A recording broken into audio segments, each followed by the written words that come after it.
नमस्कार, आप देख रहे हैं न्यूज़ वन इंडिया। मैं हूं आपके साथ रितु तोमर। बुलेटिन की शुरुआत करेंगे बड़ी खबर के साथ। लखनऊ से सरकार के 4 साल पर सीएम योगी आदित्यनाथ ने प्रेस कॉन्फ्रेंस की।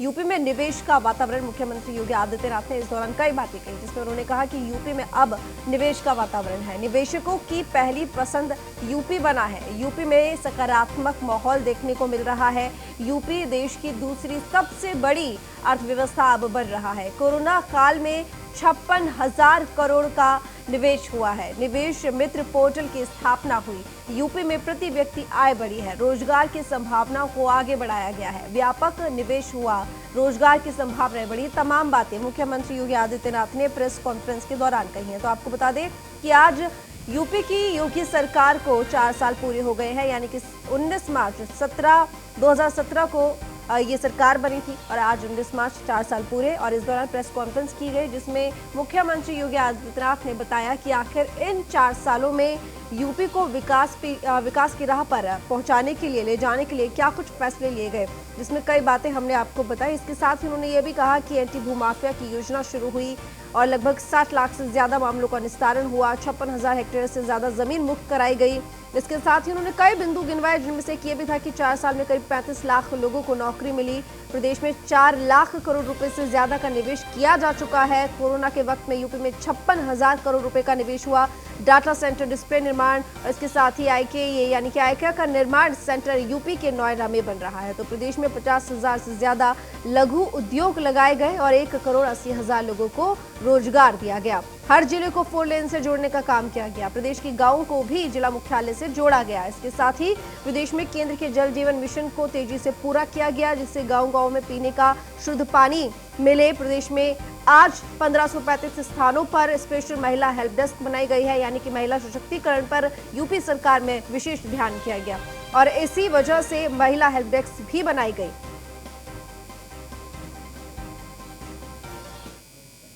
पिछले 4 वर्ष के दौरान प्रदेश के अंदर 3 लाख करोड़ रुपए से अधिक का निवेश प्रदेश के अंदर हुआ। 35 लाख से अधिक प्रदेश के युवाओं को सीधे सीधे इससे नौकरी वहां पर उपलब्ध हुई। ये प्रदेश के अंदर निवेश की उन संभावनाओं को आगे बढ़ाता दिखाता है जो प्रदेश ने 2017 प्रदेश में सरकार आने के तत्काल बाद हम लोगों ने 21 अपनी सेक्टोरियल पॉलिसीज के माध्यम से जो कार्य प्रारंभ किए थे। निवेश मित्र पोर्टल, जिसमें हम लोगों ने 227 सेवाएं इसमें दी थी और कोरोना कालखंड के अंदर हम लोगों ने एमएसएमई यूनिट के लिए एक नई नीति अपनी लागू की, जिसमें 72 घंटे के अंदर लाइसेंस स्वीकृति देने के साथ ही 1000 दिनों तक लाइसेंस फ्री व्यवस्था देने की व्यवस्था नहीं। 1000 दिवस के लिए किसी भी प्रकार का कोई निरीक्षण उस उद्योग के लिए नहीं होगा, बल्कि वह उद्योग लगाए 1000 दिन के अंदर अपना आवेदन करके फिर इस प्रक्रिया को आगे बढ़ा सकता है। खासतौर पर कोरोना कालखंड के अंदर जो चीजें देखने को मिली हैं, खास इस दौरान लगभग 56,000 करोड़ रुपए से अधिक का निवेश प्रदेश के अंदर हुआ है, जिसमें देश का पहला डिस्प्ले यूनिट उत्तर प्रदेश के अंदर लग रहा है। उत्तर भारत का पहला डाटा सेंटर पार्क भी उत्तर प्रदेश के अंदर ही स्थापित हो रहा है और अन्य तमाम योजनाएं भी हम लोगों ने प्रदेश के अंदर इस दौरान लाने में सफलता प्राप्त हुई। एक जनपद एक उत्पाद की जो योजना है, आज वह देश और दुनिया के अंदर बहुत लोकप्रिय हुई है। इसने परंपरागत उद्यम को एक नई उड़ान दी है, एक नई पहचान दी है। इसने प्रदेश के एक्सपोर्ट को बढ़ाने में भी काफी मदद की है और आज इसका परिणाम है कि प्रदेश के अंदर जो हम लोगों ने इस क्षेत्र में कार्य प्रारंभ किए, उद्यम सारथी ऐप प्रदेश के अंदर लॉन्च किया गया। इसके माध्यम से विभिन्न रोजगार परक कार्यक्रमों को आगे बढ़ाने का कार्य बनाया गया और इसका परिणाम था कि प्रदेश के अंदर 50 लाख से अधिक नए एमएसएमई इकाइयों की स्थापना हुई। 2,13,000 करोड़ रुपए से अधिक का बैंक से ऋण उपलब्ध करवाने में हमें इसके माध्यम से मदद मिली।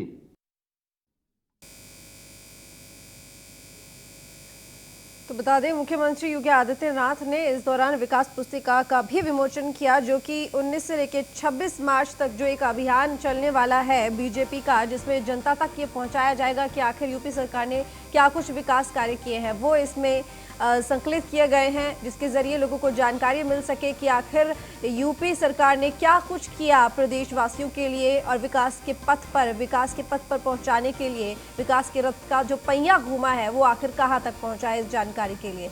हालांकि मुख्यमंत्री योगी आदित्यनाथ ने प्रेस कॉन्फ्रेंस के दौरान ये बातें कही कि आखिर किस तरीके से और किस किस वक्त में क्या क्या फैसले लिए गए जिससे कि यूपी का विकास हो सके, यूपी के लोगों को सुविधाएं मिल सके, यूपी के लोग मुख्य धारा से जुड़ सके। इसके साथ ही जिस तरीके से अब तक देखा जा रहा था कि यूपी में निवेश के लिए कोई तैयार नहीं था, वो निवेश का जो एटमॉस्फेयर था, जो वातावरण था, वो यूपी सरकार में किस तरीके से आया, वो योगी सरकार में किस तरीके से इन 4 सालों में लाया गया और कुछ इस तरह से उस पर काम किया गया कि यूपी अब टॉप 3 में, अगर टॉप 3 की बात की जाए तो इज ऑफ डूइंग बिजनेस की लिस्ट में दूसरे नंबर पर फिलहाल यूपी बना हुआ है। वहीं प्रधानमंत्री आवास योजना को लागू करने की बात की जाए तो उसमें यूपी नंबर 1 पर है। प्रदेश में 2,61,00,000 शौचालयों को बनाया गया है। 4 साल में प्रदेश में कोई दंगा नहीं हुआ। अपराध के खिलाफ जीरो टॉलरेंस की नीति अपनाई गई। भू माफियाओं को खत्म करने पर काम हो रहा है। हालांकि विपक्ष ने कई सवाल उठाए, लेकिन उसके बावजूद ये नीति और इस नीति पर काम करना बिल्कुल नहीं रुका। पहले प्रदेश में कोई पर्व शांतिपूर्वक नहीं होता था, लेकिन अब 4 साल से हर पर्व के दौरान शांति होती है। मुख्यमंत्री योगी आदित्यनाथ ने ये बात कही। प्रदेश में अपराध के आंकड़ों में कमी आई है। डकैती में 65%, हत्या में 19%, बलात्कार में 45% की कमी आई यूपी बीजेपी की सरकार में। आपको बता दें कि 19 मार्च 2017 को योगी आदित्यनाथ ने यूपी सीएम के तौर पर शपथ ली थी। प्रदेश में केशव प्रसाद मौर्य, दिनेश शर्मा को उप मुख्यमंत्री बनाया गया था। 2017 में बीजेपी ने 300 से अधिक सीटें जीती थी, पूर्ण बहुमत की ये सरकार। और अब बीजेपी के सामने अगले साल होने वाले विधानसभा चुनाव में यही जादू दोहराने की चुनौती है। लेकिन देखना होगा कि ये जो 4 साल हैं, इसमें जो काम किया है, हालांकि काम ऐसे हैं जो वाकई में अगली जो पार्टियां हैं, जो विपक्ष है, जो सरकारें आएंगी या जो सरकारें गई हैं, उनके लिए एक नज़ीर साबित हो सकती है। लेकिन देखना होगा ये कि जनता को आखिर कितना खुश कर पाई है ये सरकार। बहरहाल इन तमाम कामों का, इन तमाम विकास कार्यों का रिपोर्ट कार्ड आज मुख्यमंत्री योगी आदित्यनाथ ने प्रेस कॉन्फ्रेंस के जरिए जनता के सामने रखा। इसके साथ ही विकास पुस्तिका का विमोचन किया और जो कार्यक्रम, जो अभियान चलाया जाएगा उसमें जनता तक पहुंचाया जाएगा कि आखिर 4 साल में क्या कुछ काम किया गया। तो कानून व्यवस्था के मुद्दे पर भी मुख्यमंत्री योगी आदित्यनाथ ने कहा कि कानून व्यवस्था को मजबूत करने के लिए अपराधियों पर कार्रवाई की गई। ऑपरेशन क्लीन चलाया गया, जिससे अपराधियों पर कार्रवाई करके यूपी की छवि बदल सके, क्योंकि माफियाओं के खिलाफ तेजी से कार्रवाई हो और इसी वजह से रिफॉर्म, परफॉर्म, ट्रांसफॉर्म पर काम किया गया। महिला सुरक्षा को लेकर कई अहम कदम उठाए गए। तो योगी सरकार ने इस प्रेस कॉन्फ्रेंस के दौरान अपनी तमाम उपलब्धियां गिनवाई। मुख्यमंत्री योगी आदित्यनाथ ने कई बिंदुओं के माध्यम से ये बताया कि आखिर यूपी बीजेपी सरकार ने क्या कुछ किया प्रदेश को बेहतर करने के लिए।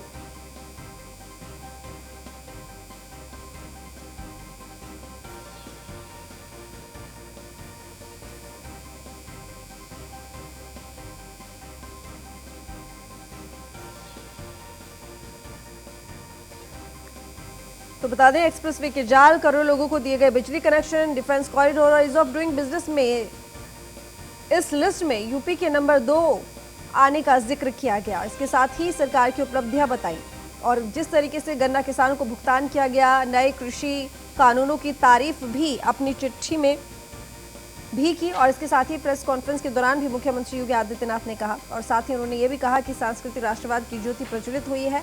और इस दौरान उन्होंने बताया कि अयोध्या में राम मंदिर दीप प्रज्वलित और इसके साथ ही दीपावली जो मनाई जाती है, ब्रज रंगोत्सव समेत अन्य सांस्कृतिक कार्यक्रमों का भी जिक्र किया। और ये भी बताया कि कोरोना के दौरान किस तरीके से आखिर उत्तर प्रदेश में कोरोना नियंत्रित करने के लिए, संक्रमण को रोकने के लिए काम किया गया। जो मजदूर फंसे हुए थे उनको कैसे लाया गया, जो स्टूडेंट्स थे और जो यहाँ पर छात्र थे वो दूसरे राज्यों में जो पढ़ने जाते थे उनके लिए किस तरीके से अब योजनाएं लागू की गई हैं जिसकी वजह से वो दूसरे राज्यों में पढ़ने के लिए ना जाएं। ये तमाम बातें मुख्यमंत्री योगी आदित्यनाथ ने प्रेस कॉन्फ्रेंस के दौरान कही। मथुरा से खबर है, सपा जिला अध्यक्ष लोकमणि जादौन सहित 4 लोग गिरफ्तार कर लिए गए हैं। सीएम योगी से पहले देवराहा बाबा घाट का लोकार्पण करने का आरोपियों के खिलाफ पुलिस लगातार दबिश दे रही थी। मामले को अखिलेश यादव ने गलत बताया है। तो बता दें कि आरोपियों के खिलाफ पुलिस लगातार दबिश दे रही थी और अब इन चारों ही युवकों को गिरफ्तार कर लिया गया है। तो मथुरा से खबर, जहां पर सपा जिलाध्यक्ष लोकमणि जादौन सहित 4 लोग गिरफ्तार कर लिए गए हैं। सीएम योगी से पहले देवराहा बाबा घाट का लोकार्पण रात में ही कर लिया, जिसके आरोप में इनको गिरफ्तार किया गया है। तो आरोपियों के खिलाफ पुलिस लगातार दबिश दे रही थी और पुलिस लगातार तलाश कर रही थी, लेकिन अब इन चारों लोगों की गिरफ्तारी कर ली गई है। हालांकि मामले को लेकर अखिलेश यादव ने तंज भी कसा और उन्होंने कहा कि ये बिल्कुल गलत है। और ना सिर्फ इतना ही कहा, अखिलेश यादव ने यह भी कहा जिस तरीके से हमारे किए गए जो कार्य है उनका शिलान्यास खुद योगी सरकार दोबारा कर रही है, तो उसमें आखिर कौन सा केस उनके ऊपर लगेगा।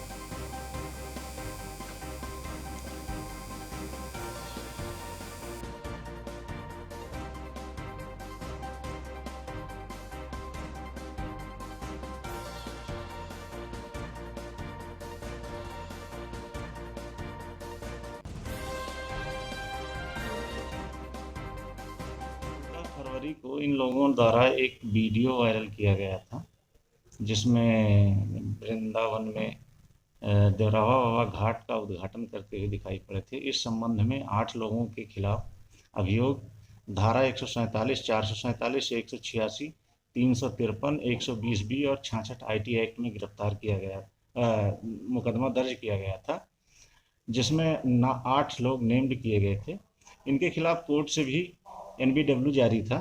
कल इसके 4 अभियुक्त लोकमणि जादौन, लोकेश चौधरी, ध्रुव पांचाल और मान सिंह को पुलिस गिरफ्तार करने में सफल हुई और उनको जेल भेजा गया। सरकार लगातार लोगों को झूठे मुकदमे में फंसा के गिरफ्तार कर रही है। ये कोई भारतीय जनता पार्टी का पहला कदम नहीं है। जब से सरकार बनी है, फेक इनकाउंटर में लोगों को झूठा फंसाया जा रहा है, पॉलिटिकल लोगों को झूठे मुकदमे लगाए जा रहे हैं। अगर किसी ने उद्घाटन कर दिया, शिलान्यास कर दिया, तो मैं ये जानना चाहता हूँ कि मुख्यमंत्री जी ने उसका शिलान्यास किया था, जिसका कभी समाजवादी पार्टी ने भी शिलान्यास किया था। अगर आप शिलान्यास का शिलान्यास कर रहे हो, उद्घाटन का उद्घाटन कर रहे हो, तो आप पे कौन सा मुकदमा लगेगा?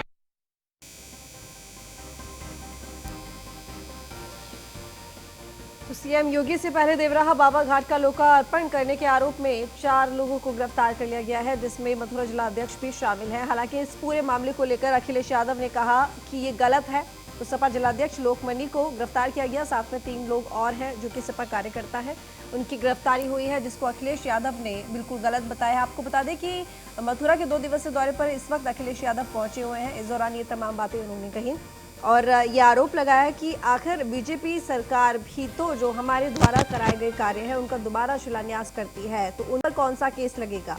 ये बातें कही अखिलेश यादव ने।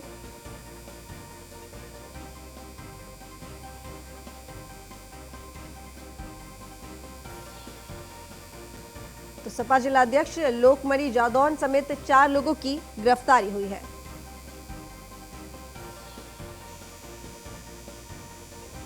तो गगन पंडित इस वक्त हमारे साथ जुड़े हुए संवाददाता। गगन, यहाँ पर सपा जिला अध्यक्ष जो है उनके समेत 4 लोगों की गिरफ्तारी हुई है और जाहिर सी बात है कि देवराहा बाबा का जो लोकार्पण रात में ही कर दिया गया था, उसको लेकर उनकी गिरफ्तारी हुई। कहां से उन्हें गिरफ्तार किया गया, कैसे जानकारी मिली? हालांकि पुलिस लगातार दबिश तो दे ही रही थी। देवराहा बाबा घाट का जिलाध्यक्ष लोकमणि कांत जादौन ने उनका उद्घाटन कर दिया था, जबकि 14 तारीख को मुख्यमंत्री योगी आदित्यनाथ के द्वारा उसका उद्घाटन होना था। उसी के चलते जो है मुकदमा पंजीकृत हुआ था। मुकदमा पंजीकृत होने के बाद में लगातार पुलिस दबिश दे रही थी। जब कल अखिलेश यादव मथुरा पहुंचे तो अखिलेश यादव से मिलने के लिए लोकमणि कांत जादौन और उनके साथी जो उद्घाटन में शामिल थे वो लोग वहां पहुंचे। पहुंचने के बाद जो है कल थाना वृंदावन पुलिस ने चौकी चैत के पास से जो है 4 लोगों को गिरफ्तार किया, जबकि 2 लोग अभी फरार बताए जा रहे हैं। अगर बात करें तो अखिलेश यादव की, तो अखिलेश यादव का कहना है कि अगर लोकमणि कांत जादौन ने देवराहा बाबा घाट का उद्घाटन किया है तो क्या हो गया। ये योगी आदित्यनाथ की सरकार तमाम हमारी योजनाओं का शिलान्यास बार बार लगातार बात कर रही है, उनके ऊपर किन धाराओं मुकदमा दर्ज होना चाहिए। जी ठीक, पुलिस ने किन धाराओं में मुकदमा दर्ज किया है इन 4 ही कार्यकर्ताओं के ऊपर? देखिए बता दूं, पुलिस ने कई संगीन धाराओं में जो है मुकदमा दर्ज किया है। मुकदमा दर्ज करने के बाद जो है देर रात जो पुलिस ने 4 को लोकमणि कांत जिलाध्यक्ष समेत 3 लोगों को और जो है गिरफ्तार किया है। 2 लोग फरार बताए जा रहे हैं। 2 लोग जो फरार है उनके लिए लगातार पुलिस दबिश दे रही है। यानी कि अभी 4 की गिरफ्तारी नहीं हुई, 2 ही गिरफ्तार हुए हैं। गगन चलिए, बहुत शुक्रिया तमाम जानकारी के लिए।